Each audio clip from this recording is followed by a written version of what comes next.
Hello students, continuing with our series on quadratic equations, today we are going to learn to solve the problems based on equations reducible to standard form of quadratic equations.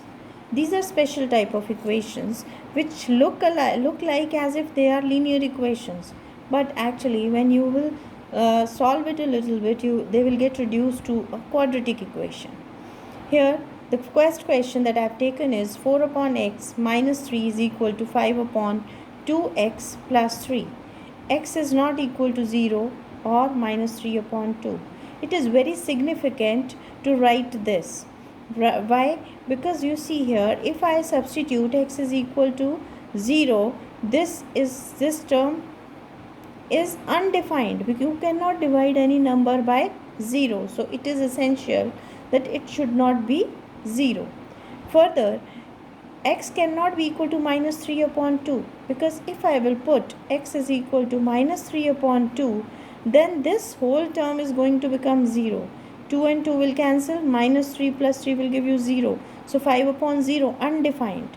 Alright, so therefore when it is written here that x is not equal to some particular value, then it is significant. Now how to solve it?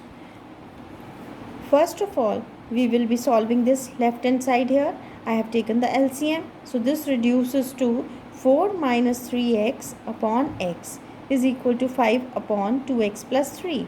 Now I can cross multiply, which implies 4 minus 3x into 2x plus 3 is equal to 5x, which implies 4x plus 12 minus 6x square minus 9x is equal to 5x, implies 12 minus 6x square minus x is equal to 5x, which implies, writing it in the standard form, I can take a minus sign common, or I can multiply both the sides by minus 1, then I can write it as 6x square plus x.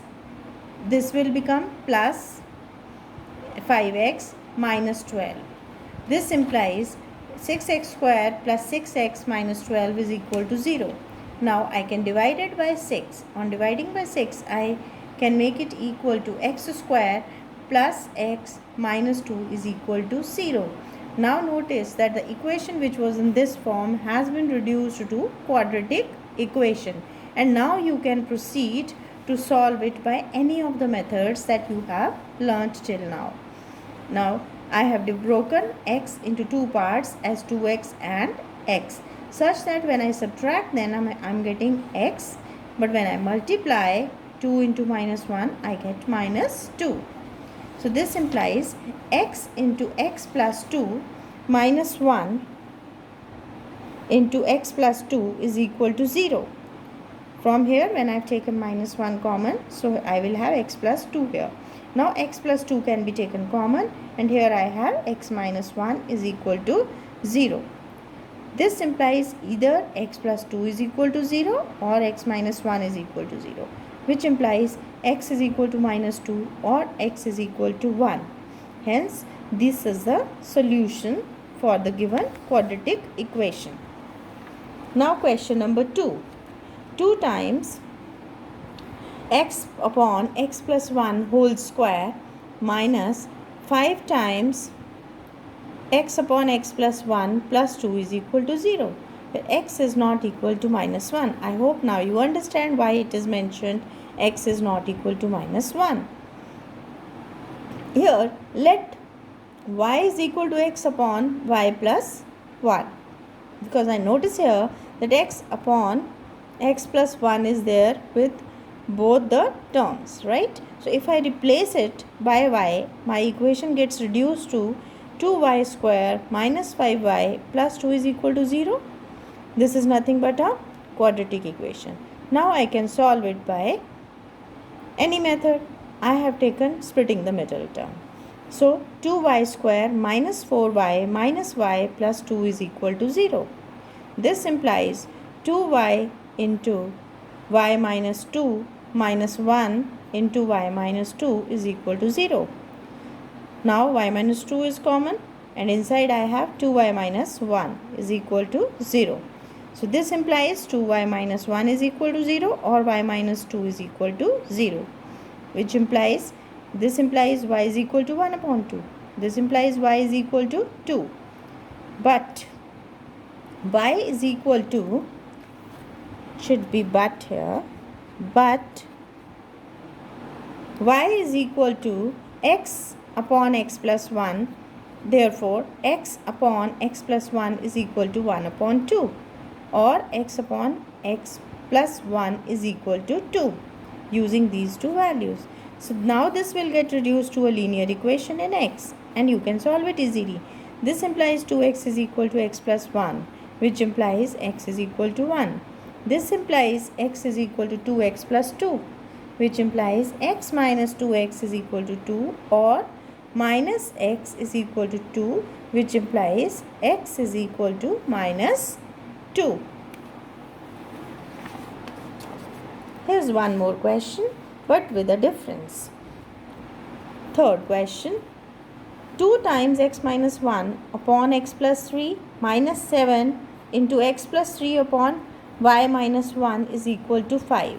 Again here x cannot be equal to minus 3 or 1, because otherwise then these denominators will become 0.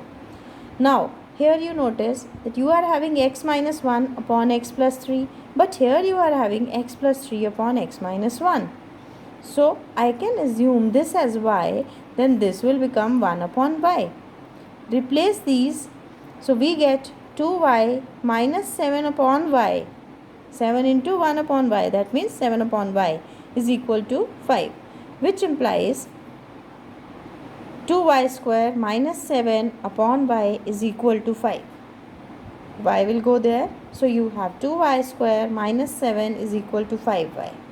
This implies 2y square minus 5y minus 7 is equal to 0. Split this, so you get 2y square minus 7y plus 2y minus 7 is equal to 0,